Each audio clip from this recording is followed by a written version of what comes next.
Muy buenas tardes, tengan todos ustedes aquí en Conversando con Orfe y hoy tenemos un invitadazo, la verdad, el maestrazo Juvenal Lobato, y que pensamos en él exactamente para que abriera esta edición 101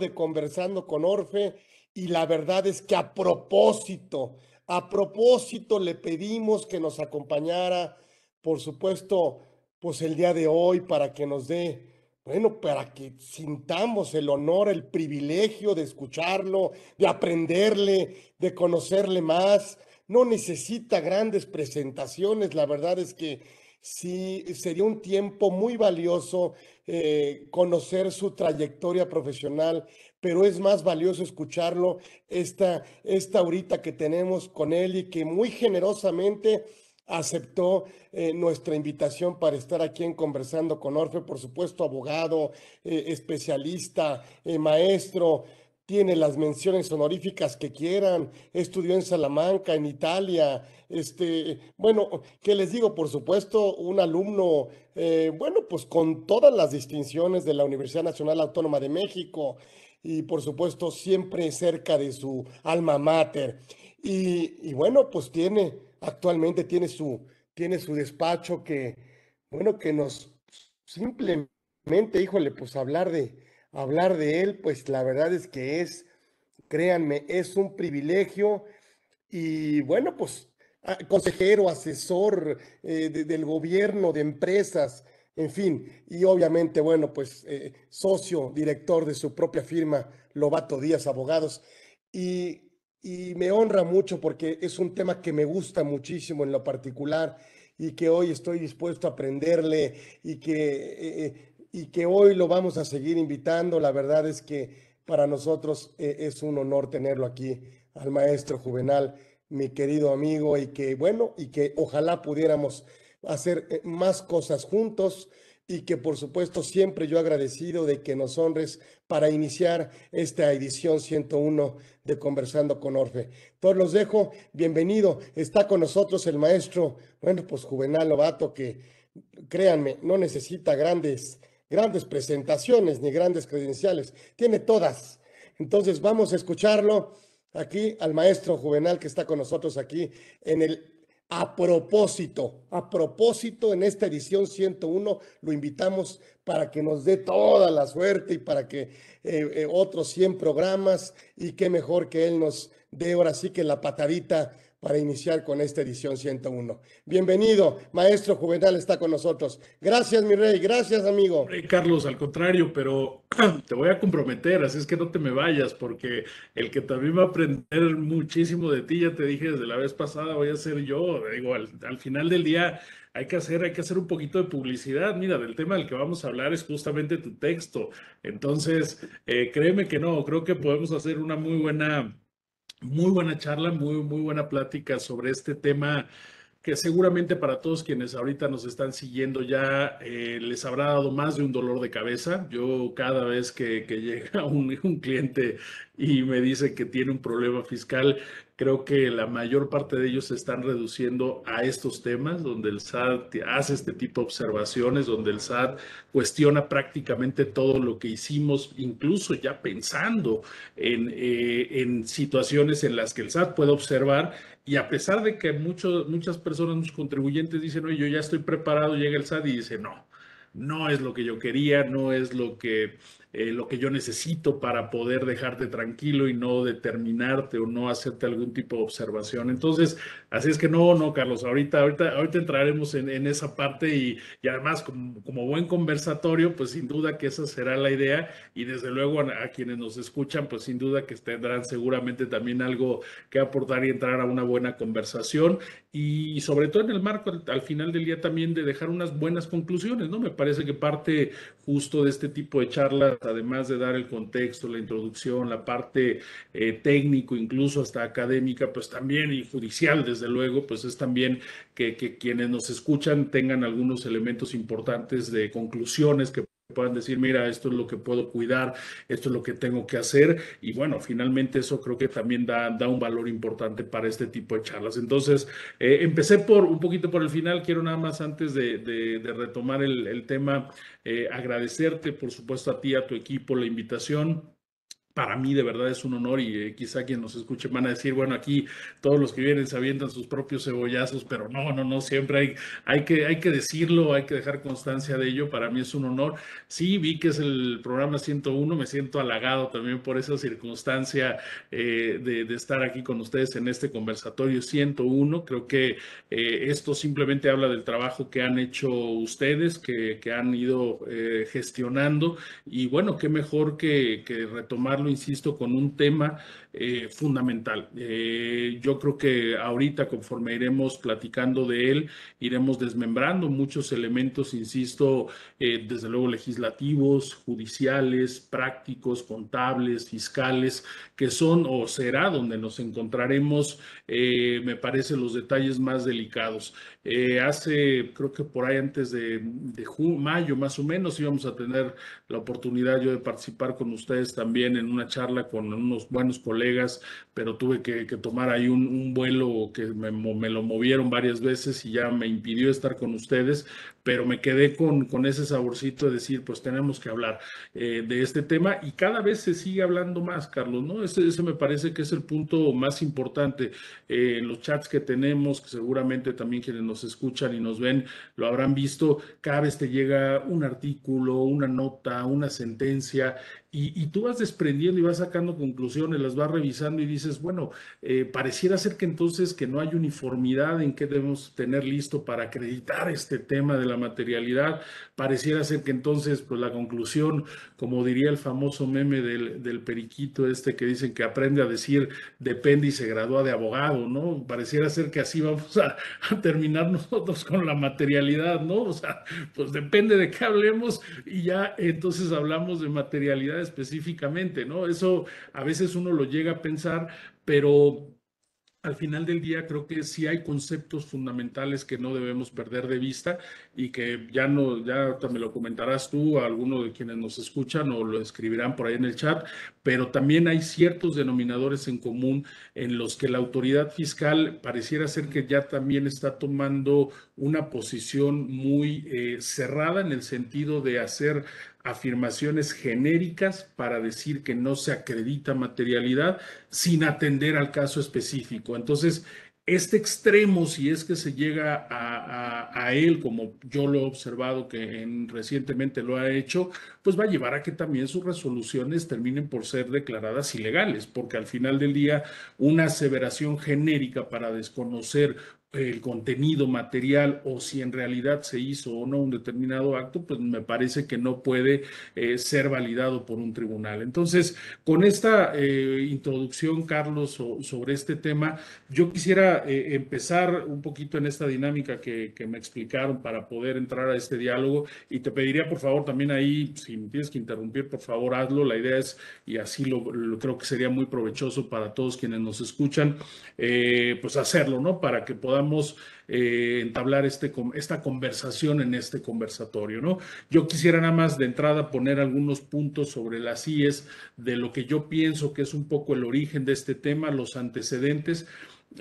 Comentabas por ahí un poco de mi historia profesional. Debo decir que una de las cosas que profesionalmente me sirvió mucho recientemente fue ocupar la presidencia de la Comisión Fiscal de Coparmex. La realidad, debo decirlo, ha sido una de las experiencias más importantes que he tenido hasta el momento en mi vida profesional y lo ha sido, Carlos y todos, porque creo que, diría mi madre, que Dios los hace y ellos se juntan. Y si algo podría describirme a mí profesionalmente hablando y en lo personal es que soy algo rebelde, no me gusta que me aten, no me gusta que me coarten en mi libertad en todos los sentidos. Y Coparmex tiene mucho ese gen. Y como uno de estos dos, por eso afirmaba esto de que Dios los hace, ellos se juntan, porque la posición que finalmente estuve teniendo ahí un par de años y como vicepresidente 2 me permitió tener un acercamiento importante con las autoridades fiscales y sobre todo exponer de viva voz cuáles eran las inconformidades. Muchas de las veces, desafortunadamente, no encontrábamos eco, pero quedaban plasmadas, quedaban dichas y sobre todo para no llegar a absurdos como los que hoy quizá podamos estar viendo cuando se ejercen facultades de comprobación o cuando la autoridad fiscal lo hace. Y ahorita voy a regresar a eso cuando llegue al punto de dónde estamos hoy con esto, un poco esta historia de dónde viene, a mi juicio, este famoso tema de materialidad. Y justamente empezar por ahí. Miren, no sé si coincidan todos quienes nos escuchan y tú, Carlos, pero yo creo que si bien es cierto el tema de materialidad, entendiéndolo, y aquí va un primer aspecto que pues, es lo que me enseñaron y hoy trato de enseñar también en la universidad ahí con mis alumnos ya desde 17 años, como bien decías, en mi alma mater, es ir definiendo las cosas, ¿no? ¿Qué significa o de qué hablamos cuando hablamos de materialidad?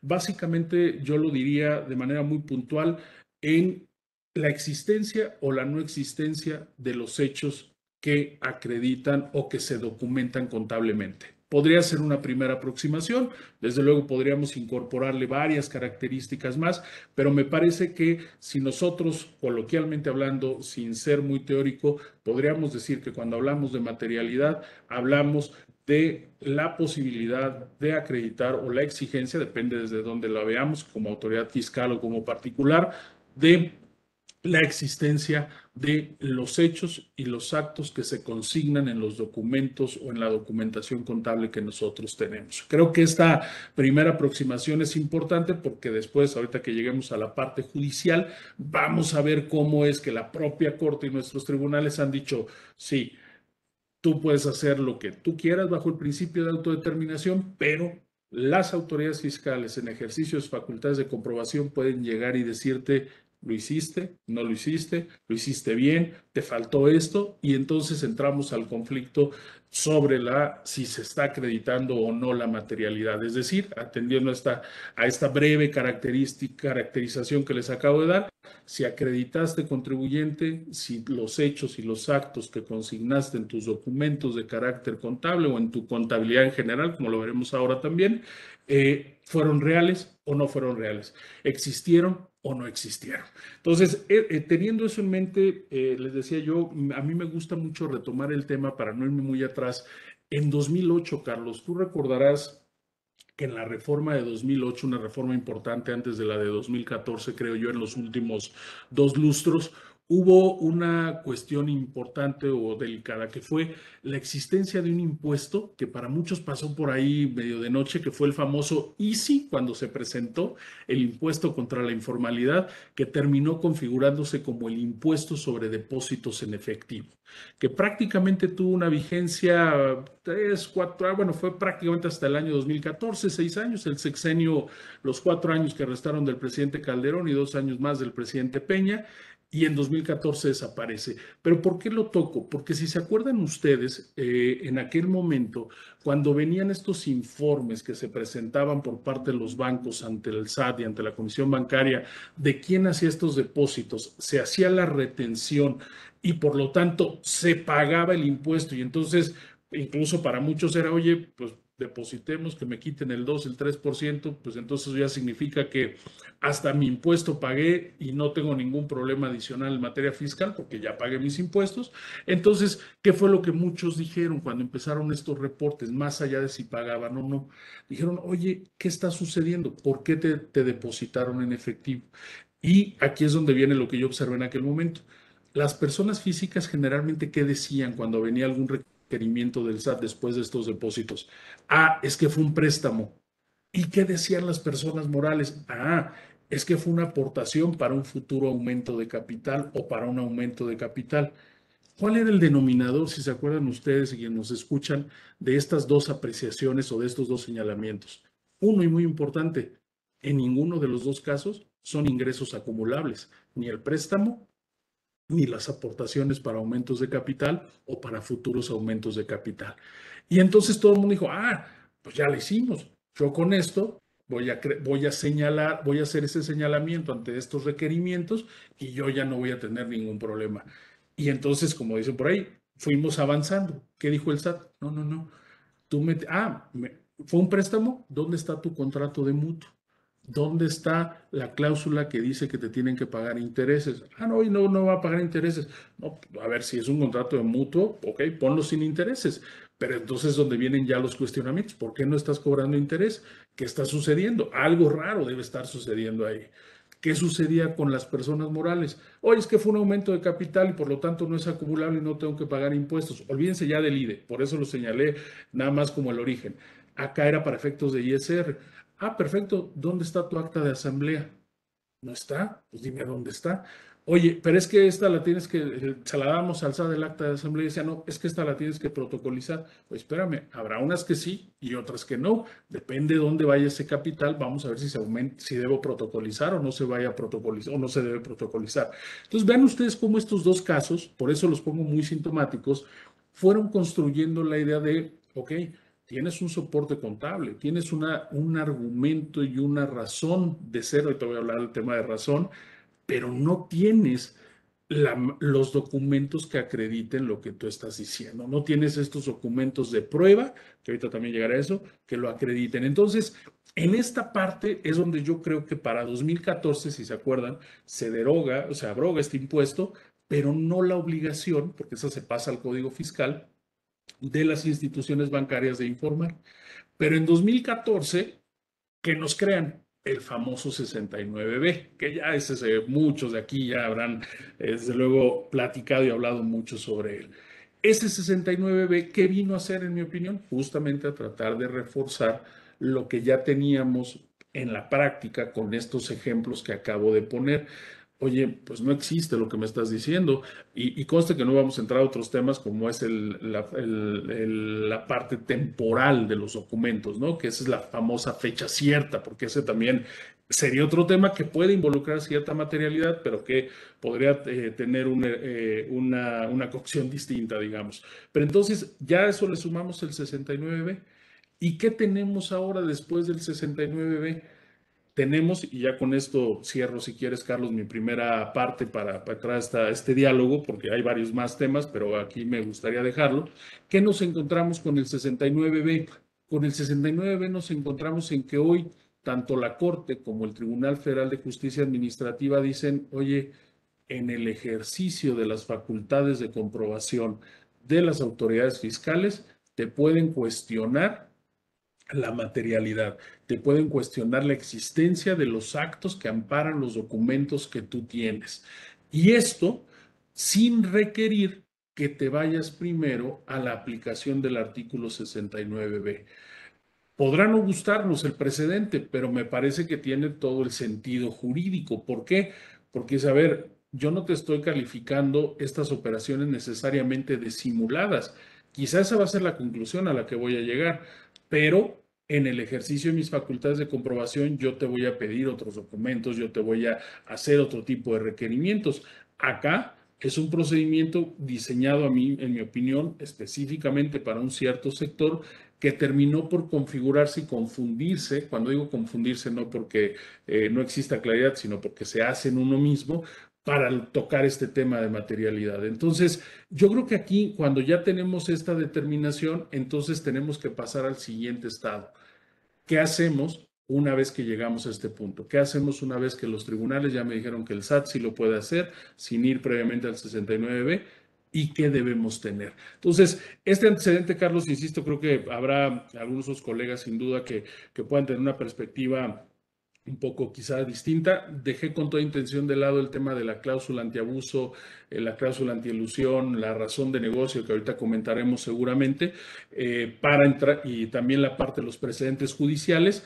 Pero quisiera dejar aquí en principio, Carlos, para entrar a este diálogo, a esta conversación. E insisto, tú conoces muy bien el tema, entonces pues creo que va a ser de mucho provecho. Al contrario, yo te pasaría la bola preguntándote si tú observas justamente esta parte, este origen un poco, o si habría algo adicional que agregar. Yo creo que lo hay recientemente con el tema de las cláusulas antielusión y las dos reformas de este año, el famoso tema de la razón de negocio en fusiones y escisiones y el tema también de facultades de comprobación fluctuación en cuestiones de precios de transferencia, que ahorita comentaremos. Ahí tengo yo una conclusión, bueno, una opinión particular de por qué se está dando de esta forma, pero creo que como antecedentes sobre estos temas de materialidad nos abre un primer panorama, Carlos. A ti, mi querido maestro. Bueno, yo empecé a vivir la materialidad cuando rechazaban las devoluciones de IVA. O sea, en ese 22 famoso, decían, bueno, no devuelvo porque la erogación carece de materialidad. Ahí empezamos un poco también en auditorías prácticamente electrónicas, normales, pero cuando empecé yo a aprender un poco de la materialidad, fue en este, obviamente, 69B. Y no teníamos un antecedente hasta que, si bien recuerdas, y quiero que tu opinión, el 2 de marzo de 2018 sale la sentencia exclusiva de fondo, ¿sí? En esta sentencia de juicio de resolución exclusiva de fondo sobre materialidad, prácticamente lo que me dice es que para tener un parámetro objetivo que pudiera demostrar que la operación respectiva sí cuenta con materialidad, pues tendríamos que meternos a un concepto, a un principio, a un postulado contable como es la sustancia económica. Así es, así es. Y ahí, pues simplemente también me dice que no podemos limitar el concepto a demostrar, obviamente, el pago de la contraprestación pactada, pues simplemente tales circunstancias pueden no bastar para acreditar una efectiva enajenación del bien o una prestación de los servicios. Sin embargo, me habla de que, de que también debemos considerar el potencial de obtener una ganancia o sufrir una pérdida, por supuesto, y ahí es donde de alguna otra manera me hablan de que las erogaciones tendrán que estar encaminadas a implementar o a mejorar en la manera en que se producen, se comercializan, se transportan, se publicitan obviamente los bienes o servicios, y que además, muy interesante en esta sentencia, dan pie a un ingreso grabado, sin hablar de la simetría, que no es un principio constitucional, pero es decir, en otras palabras, lo que en este antecedente que da pie a esta invaluable conversación que tenemos tú y yo, los bienes adquiridos o los servicios recibidos deben de ser, tú ya lo comentaste, sí existentes, sí genuinos, y sin embargo también dice, y deben traducirse en un valor económico para el particular, de tal manera que tendría que haber una relación o guardar una relación razonable con el cambio, yo diría, en la esfera patrimonial o en la esfera jurídico-patrimonial del contribuyente, de tal manera que se justifique pues el efecto fiscal favorable, que en este caso tendría que ser la deducción o el acreditamiento, pero pues de alguna otra manera aquí se abre el tema Pero de... fíjate, Carlos, perdóname que te interrumpa ahí, porque me parece bien importante y creo que este es parte del valor que tiene la charla que Por estamos favor, teniendo. por favor. Mira, tocaste un tema que yo quise dejar un poquito de lado, pero que me parece que es muy importante. Y quiero empezar, a veces cuando uno los lleva al extremo, los ejemplos, es cuando podemos identificar qué tanta validez jurídica tienen o no. Dijiste, a ver, tiene que haber una sustancia económica que normalmente nos han dicho que se debe traducir en una ganancia, ¿no? Ese es, digamos, lo que nos han dicho y los parámetros que se nos han planteado para poder pensar en darle un efecto fiscal a un determinado documento, una determinada operación. Pero yo siempre les digo, a ver, ¿pero qué sucede si por alguna razón no la tuve? porque soy un mal negociante, porque soy un mal comerciante, porque cobro muy barato, porque simplemente ese día me equivoqué o porque a lo mejor incidió algún factor como que este cliente al que yo le estoy cobrando, llevo muchos años con él y hoy no le quise cobrar. El hecho de que eso suceda, entonces le resta el valor fiscal de deducción, de acumulación a lo que tengo.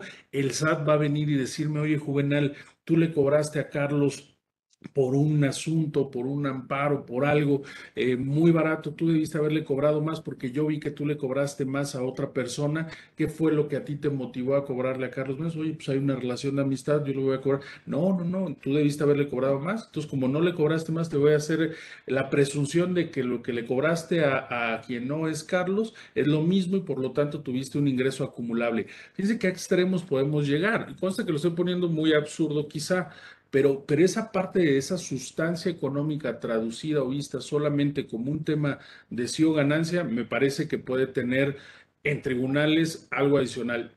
Y creo que es un poco ahí, te ahorita ya inquieto, que es donde entraríamos quizá al tema de la razón de negocio, ¿no? O sea, en la razón de negocio puede haber eventualmente un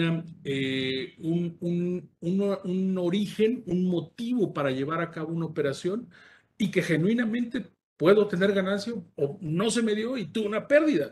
Entonces, a ver, Fisco, si tú esperas que siempre gane, pues qué buen comerciante eres tú, Fisco, pero pues no todos somos así, no todos ganamos como quisiéramos, ¿no? Entonces, esa parte, Carlos, que toca sí me parece bien importante porque creo que son uno de los temas que se pueden ir construyendo en tribunales justamente para decir, a ver, así como adelantando ya un poco algunas conclusiones, como al final del día no hay para mí, un parámetro absoluto en este tema, creo que dependerá sí de cada una de estas operaciones para poder decir, oye, yo esperaba razonablemente esta ganancia, pero no la tuve por las circunstancias. Pensemos en la pandemia. ¿Cuántos contribuyentes quizá no invirtieron antes de pandemia? Recordemos que fue en marzo, abril.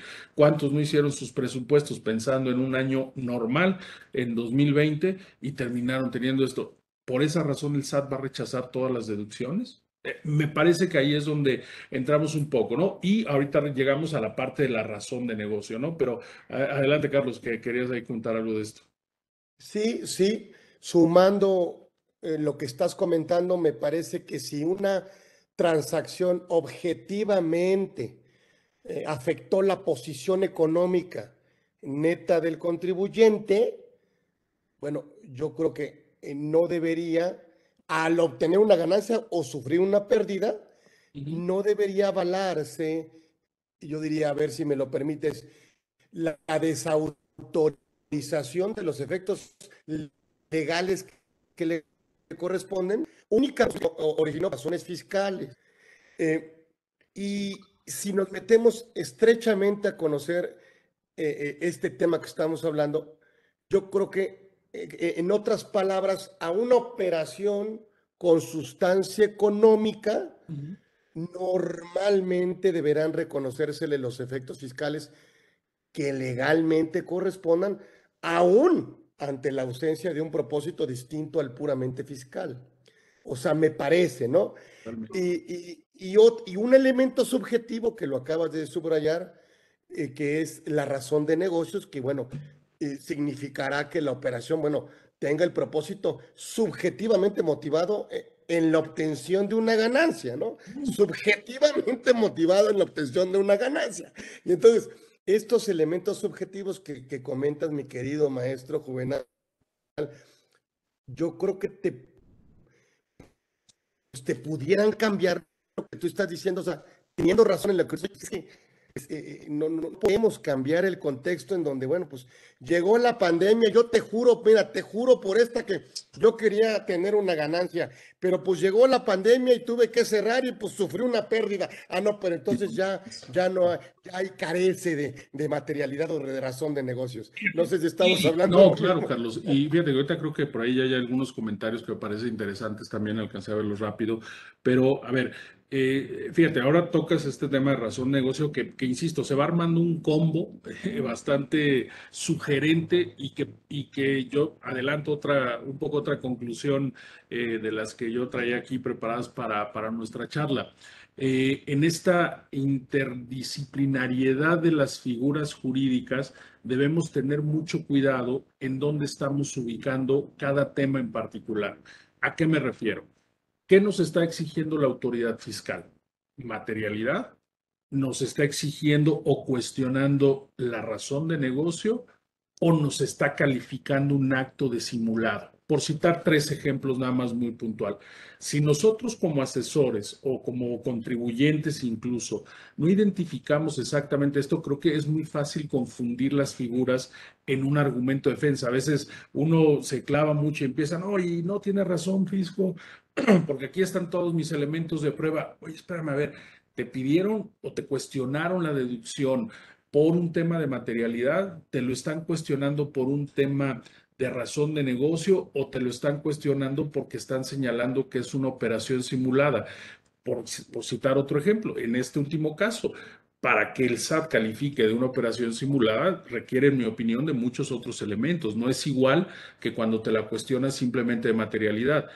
La simulación puede requerir, desde luego, de la materialización, sin duda, para que se pueda configurar, pero no necesariamente a veces al revés. No por el hecho de que yo no acredite la materialidad significa que estoy necesariamente simulando, creo yo, en el significado tanto administrativo como penal.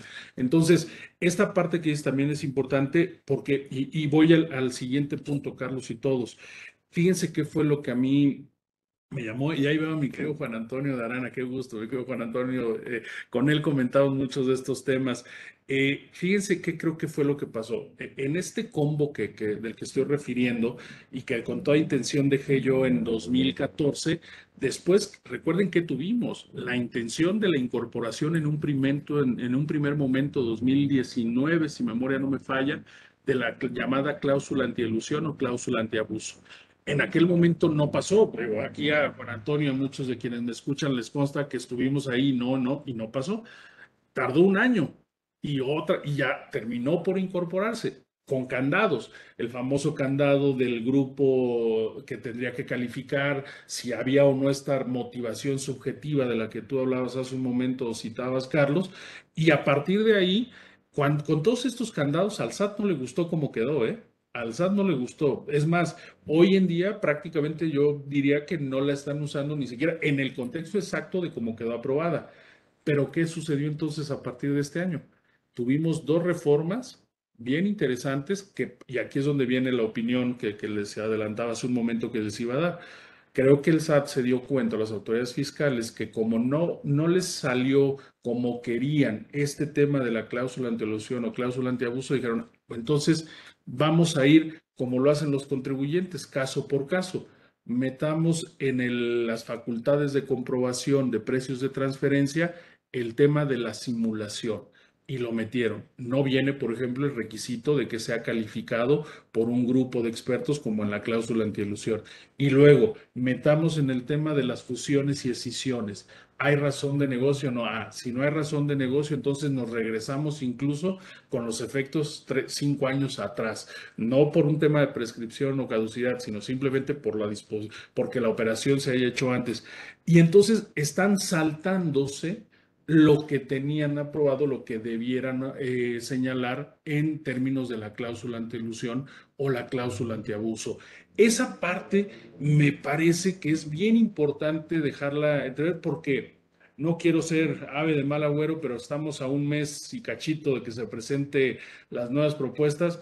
Yo les puedo asegurar, simplemente como un tema de suposición, obviamente, pero estoy convencido de él, que si bien este año no vamos a tener 200 propuestas de reformas, artículos como el año pasado, que fue muy casuístico y que se volvió un buen dolor de cabeza para todos quienes analizamos estas reformas, por lo menos yo no sé si entre 50 o 100 modificaciones puntuales, que ahí sí debemos reconocer que el SAT está analizando de manera específica cada operación. Entonces, vamos a encontrarnos algo así y que seguramente irá en el mismo sentido para ir generando este combo, ¿no? Ahorita tú ya dejabas, Carlos, entrever también Y creo que esta es la otra parte importante de la charla que estamos teniendo hoy y sobre todo para quienes, insisto, nos escuchan. Mencionaste tú un precedente de la sala de resolución exclusiva de fondo que de 2018. Tenemos uno de 2020 bien importante, ¿no? Donde se nos trata de dar una lista no exhaustiva, sino ejemplificativa de documentos, que ese es un poco ya el siguiente tema para regresar a la cuestión de materialidad específicamente, donde nos dicen, estos son algunos de los documentos que tú como contribuyente puedes tener para evitar que el SAT te objete la materialidad de tus operaciones, ¿no? Entonces, digo, ahorita lo dejo ahí si quieres para dar la introducción o si quieres comentar algo sobre lo anterior de razón de negocio y cláusula antiabuso, etcétera, o antielusión, mejor dicho, pero al final del día creo que esta última parte es la que quizá puede ser un poco más de casuística, pero que termina por formar parte también de lo que significa hacia dónde quiere ir el SAT. Recordemos, insisto, que el origen es haber detectado que había contribuyentes que realizaban estas operaciones documentadas perfectamente, pero como tú lo decías bien, Carlos, sin ninguna sustancia, no le pongo el calificativo de económica, sino que dejaban de existir. Muchos quizá o algunos, no sé cuál es el rango de edad de quienes nos están escuchando, pero esto y aquí está mi querido Juan Antonio que nos podrá confirmar o no, pero este problema fue, me parece, lo que sustituyó a las famosas compra-ventas de facturas en Santo Domingo, ¿no? Antes, ¿cómo se hacía? Pues íbamos y compramos. Hoy, ¿no? Por eso alguien dice, no se tiene que calificar a las empresas como fantasma. ¿Por qué? Porque existen, tienen vida, están constituidas. Se tiene quizá que denominar de otra manera. Digo, entiendo que es más un convencionalismo llamarle así para identificarlas, no porque nos dejemos llevar exactamente por el término. Pero al final del día, eso es lo que se busca. Aquí tenemos los documentos, tenemos los FDIs, tenemos las transferencias, tenemos los pagos, pero no tenemos ese soporte, esa existencia de las operaciones como tal. Y es ahí donde, pues ahorita quisiera yo, después de escucharte, Carlos, que entráramos a hablar ya de un poco de esta casuística que me parece es en la que hoy debemos poner mucha atención para evitar los abusos por parte de la autoridad fiscal. Sí, lo que pasa es que vivimos, bueno, saludo allá a mi querido maestro también, Juanito de Arana, amigo nuestro de toda la comunidad Orfe, ya hace muchos años, un referente para nosotros Total. en el ámbito tributario. Fíjate que sí, yo le llamo este tema de materialidad y me gusta porque es un tema ingrato, es un tema, te sientes, yo le digo que tiene la autoridad la cláusula de la insatisfacción. O sea, o sea, nunca nunca vas a hacer que se sienta satisfecha la autoridad. Yo de broma luego en las pláticas digo, como luego existe que, bueno, los ejemplos que he visto yo en las películas son de hombre a mujer, ¿no? Pero puede ser a lo mejor al revés. De decir, bueno, pues, es que no eres tú, soy yo, ¿no? Claro, claro, totalmente. A ver, comentaremos algunos casos, sí, claro, totalmente.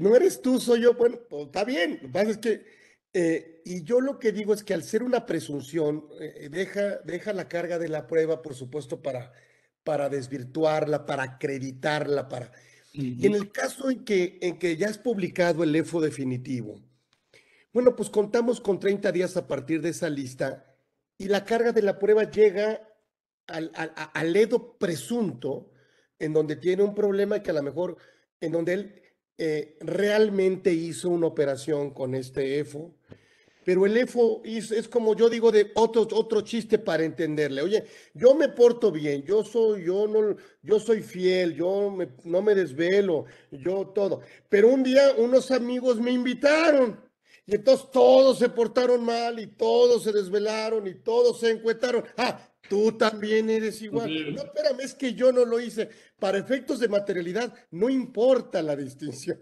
Claro, claro, claro. Pero fíjate, ahí en tu ejemplo, Carlos, tú tendrías que decir, fíjate a qué extremo vamos a llegar y qué bueno que lo vas a usar muy bueno.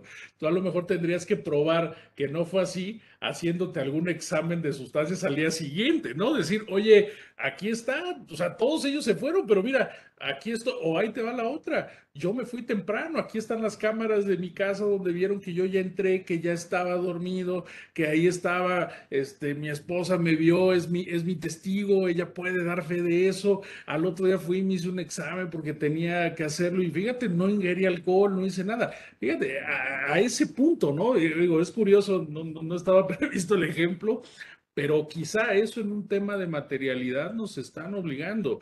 Y es a lo que quiero ir, Carlos, un poco aquí en esta parte ya del tema de materialidad. Y antes de eso, nada más hacer una acotación también importante a lo que tú dices.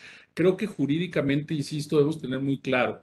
Este procedimiento del 69, no sé qué piensen aquí algunos colegas abogados, contados que nos escuchen, pero la tendencia, por lo que yo he visto últimamente en los precedentes, y por eso lo decía que lo debíamos separar, es los procedimientos del 69B los tenemos o giran por cuerda separada cuando hablamos de materialidad en facultades de comprobación, ¿no? O sea, esa parte puede parecer muy obvio, pero creo que es importante tenerlo porque al final del día, hoy con lo que nos estamos encontrando, no sé, insisto aquí quienes nos siguen escuchando y viendo, pero ya prácticamente lo que hacen es que la materialidad te la cuestionan en el ejercicio natural de facultades de comprobación. Evidentemente en el EFO y en el EDO pues va implícito este cuestionamiento para llevar a la simulación, pero era lo que yo decía hace un momento, creo que para efectos de una adecuada defensa tenemos que ser muy claros y puntuales en dónde estamos parados. Ahora, yo enfocándome en esta última parte, Carlos, y hablando de estas pruebas de las que hablamos en tu ejemplo, ¿qué pruebas tendría yo? Ya te estamos mencionando la prueba, las fotos, las cámaras, el testigo, que en este caso sería tu esposa que te vio llegar quizá, o al otro día una prueba pericial, que en este caso sería ahí de alcoholemia, ¿no? Que no tenías, o es más, la puedes tener hasta en ese momento, ¿no? Capaz que ibas rumbo a tu casa y te toca las pruebas para ir al torito y te la hacen y te dicen, oye, no estabas con la ingesta de alcohol suficiente para que te llevaran al torito. Oye, pues ahí está otra prueba. Yo, o sea, por más que mis otros 11, 10 amigos sí estuvieron así, pues yo no, y aquí están todos los elementos de prueba. Creo que a eso es justamente a lo que vamos a llegar con esto y lo conecto con esta sentencia de la sala exclusiva de resolución de juicio de fondo, cuando estamos empezando a ver caso por caso qué documentos debemos tener. Y aquí yo, Carlos, y aquí insisto ya un poco para el tema del tiempo que tenemos, yo creo que una de las primeras conclusiones hablando de materialidad que debemos tener es una adecuada integración de nuestros expedientes, ¿no? Esa me parece que es una cuestión muy puntual que puede parecer una verdad de perogrullo o un lugar común, pero no lo es, porque me parece que la clave está en lo siguiente que voy a decir, un expediente formado en el momento. Creo que estamos acostumbrándonos o estábamos acostumbrados a que teníamos nuestros expedientes a posteriori. Ah, es que ya vinieron y me lo cuestionaron, entonces lo voy a armar, lo voy a crear, lo voy a tener. No, la clave me parece hoy en día es justamente que todo, la materialidad, la existencia de las operaciones que queramos dar un efecto fiscal, les digamos, tengamos todos estos documentos, estas comunicaciones, no que después, oye, me acuerdo que hablé con él tal fecha, me acuerdo que le mandé un correo. No, si hoy lo vamos armando de esa forma, creo que va a ayudar mucho a los contribuyentes. Y empiezo a ir poniendo algunos ejemplos que recientemente me han tocado. Ahora, el caso me pasó con un cliente que ya saben, estos te das de alta como proveedor, tienes que mandar la cotización, te dan una orden de compra para que después te paguen y normalmente las áreas correspondientes, contables sobre todo de las empresas, te mandan el concepto que consideran. Entonces tú le dices, oye, pues es que no es el mismo que yo mandé con la cotización. Entonces debes incluso hasta entrar en un diálogo con ellos para decir, oye, el concepto que va a aparecer en el CFDI es va respaldado con la cotización que yo te envié, va respaldado con las propuestas o el correo mediante el cual me lo pidieron a mí, quizás se lo pidieron a otros abogados, entonces acredítalo, ponlos ahí y el siguiente punto dentro del expediente completo que creo yo se vuelve importante, creo que son tres momentos. El previo al acto, el del acto en sí mismo y el posterior al acto. Esa sería otra segunda conclusión, creo yo. El previo, esto que acabo de escribir.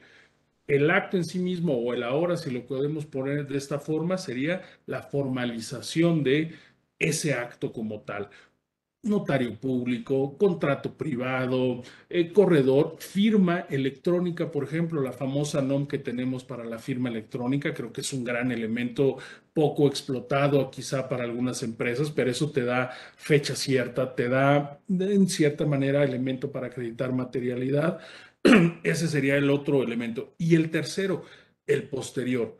Quizá para nosotros como abogados pues es más sencillo cuando te contratan para un litigio, por ejemplo, porque pues das informes mensuales, semanales, tienes una sentencia, tienes reuniones, tienes minutas, tienes incluso programas visitas en tribunales. Hoy, por ejemplo, hasta las visitas con los códigos QR para quien haya ido a tribunales durante la etapa de pandemia, que no puedes ir si no te dan tu QR con tal. Pero fíjense aquí, ahorita voy a llegar al punto del extremo que estamos llegando, pero creo que esto como unas dos primeras conclusiones, Carlos, se vuelven importantes para crear justamente nuestro expediente que tenga esta materialidad. Perdón, no te escuchamos, Carlos. Estás con tu micrófono apagado. Ahí estás. A ver si tú coincides conmigo, con todo tu expertise desde tu trinchera. A ver, yo creo que una propuesta es que la carga de la prueba para el edo presunto la pruebe la autoridad.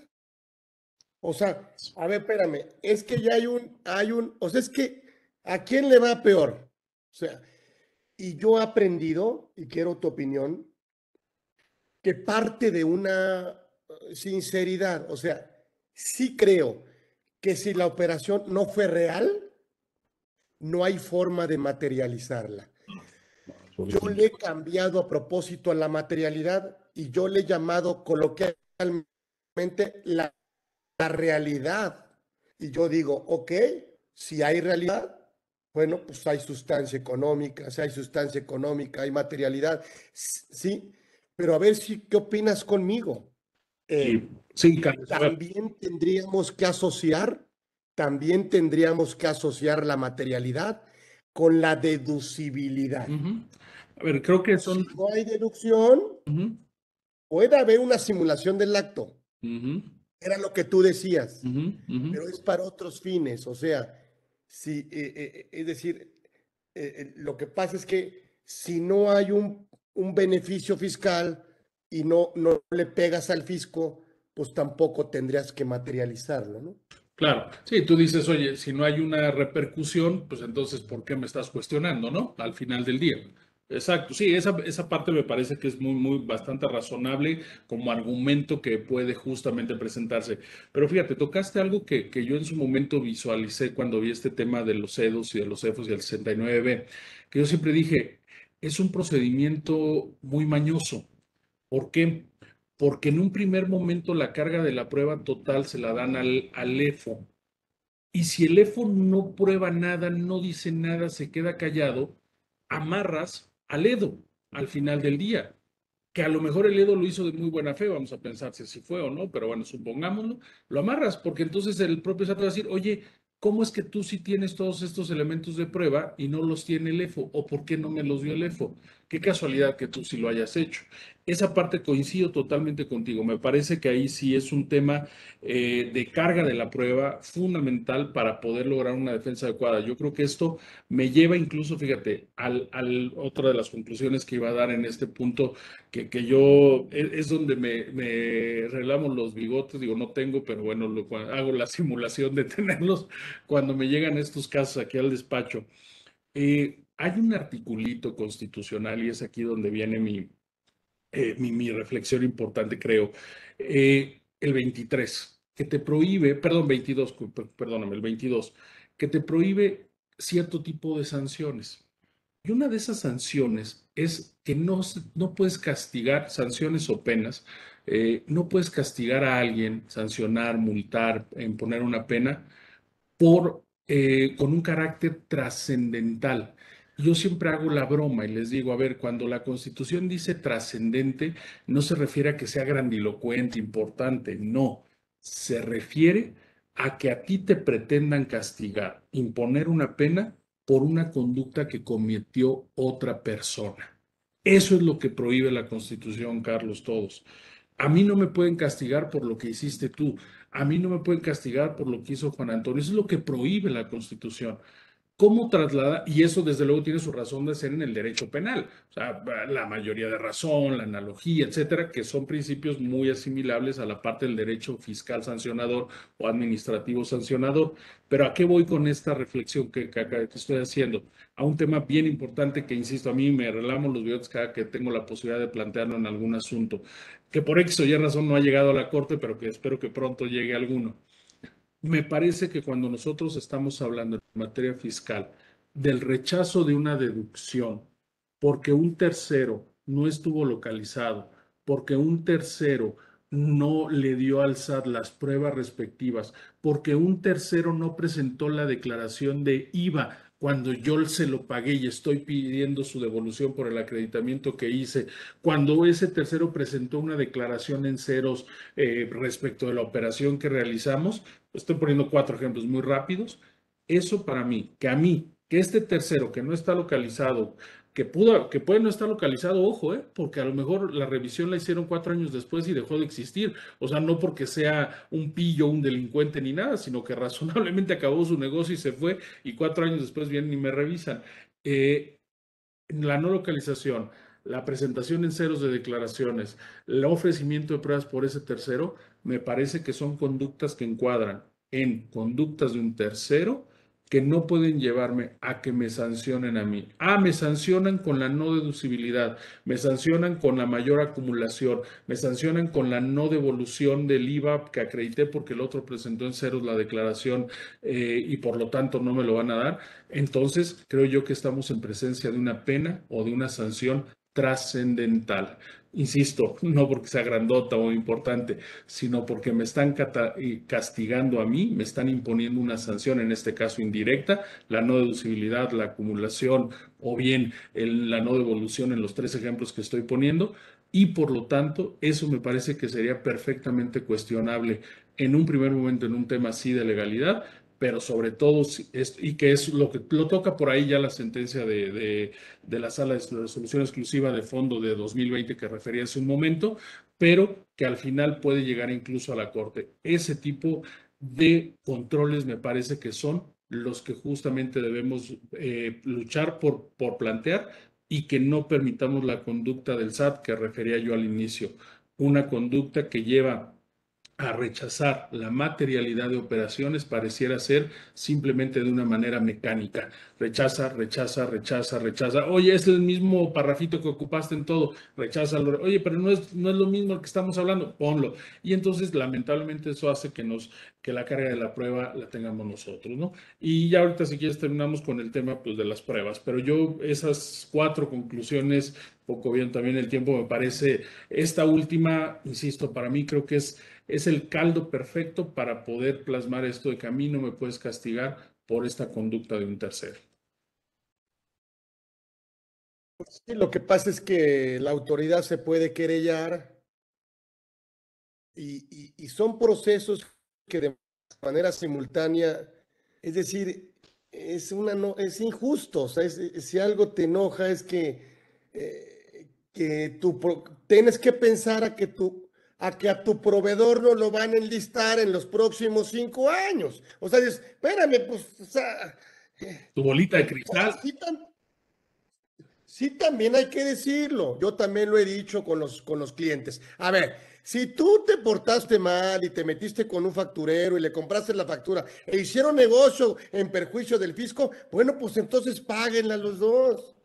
Aquí estamos pensando en que yo tengo que meterme a elementos probatorios o a fuentes de evidencia de situaciones que fueron reales con el proveedor y que por un tema de una lista definitiva de operaciones que no hizo conmigo, ahora tengo que materializar. Sí, Ese es el tema. O sea, por eso yo sí creo que la carga de la prueba tendrá que ser de la autoridad cuando llega a la parte del EDO. sí, Pero total. como tenemos poco tiempo, danos las conclusiones finales de esta clase magistral, mi querido Juvenal, y no te vamos a dejar, es más, de una vez aquí delante de todos los testigos, esta es parte uno, No, hombre, parte uno.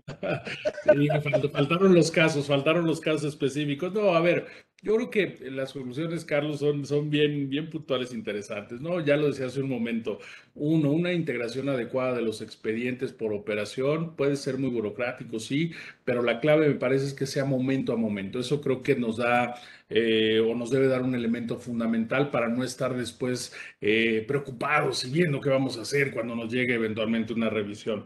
Dos, sin duda, me parece que dentro de esto tendría que ser la defensa, desde luego, caso por caso, ¿no? Digo, aunque suene también a un lugar común, pero creo que no podemos dar una receta, una fórmula general absoluta, porque, fíjense, nada más para cerrar rápido esta conclusión, el caso más reciente que me llegó fue de la contratación de una obra de construcción hace 2 o 3 años por parte de una empresa. Y entonces vieron que estaban los trabajadores de la empresa constructora haciendo esa obra y estaba todo documentado. Y le dijeron a la empresa, oye, pues el pago aquí está, te rechazamos la deducibilidad porque no tienes materialidad. Le dijo, oye, pero aquí está el contrato, aquí están las fotos de los trabajadores que estaban construyendo, hay videos, hay todo. Dijo, no, porque de una revisión que hicimos al registro patronal que tienes tú ante el IMSS, no están estos trabajadores de los que me entregaste sus ingresos para realizar el edificio que iban a construir en tu terreno.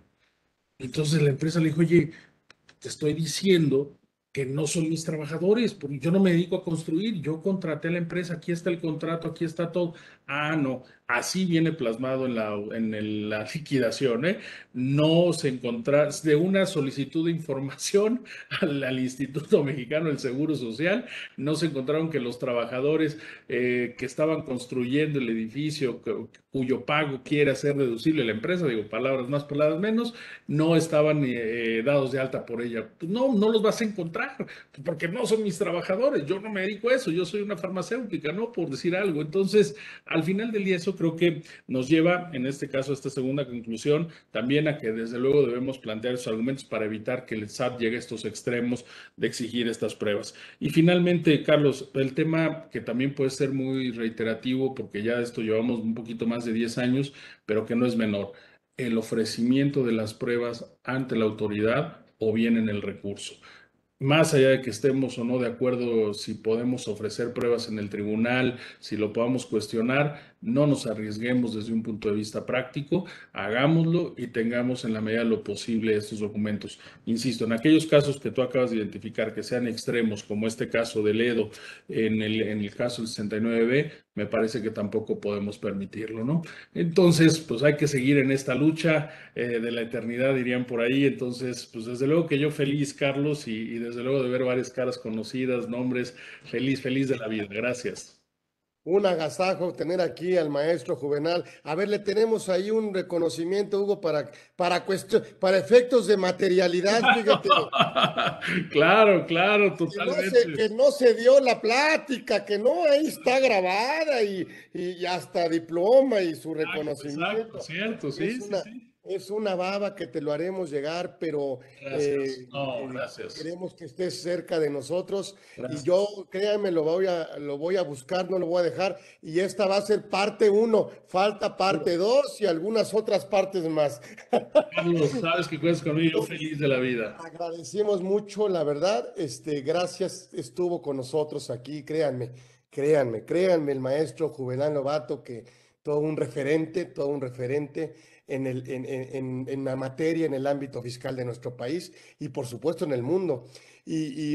Y bueno, pues qué bueno que estuvo aquí en nuestra casa conversando con Orfe, aquí en la comunidad Orfe, y créanme, lo vamos a buscar para que esté con nosotros y nos dé otros temas que, bueno, seguramente son un agasajo para nosotros.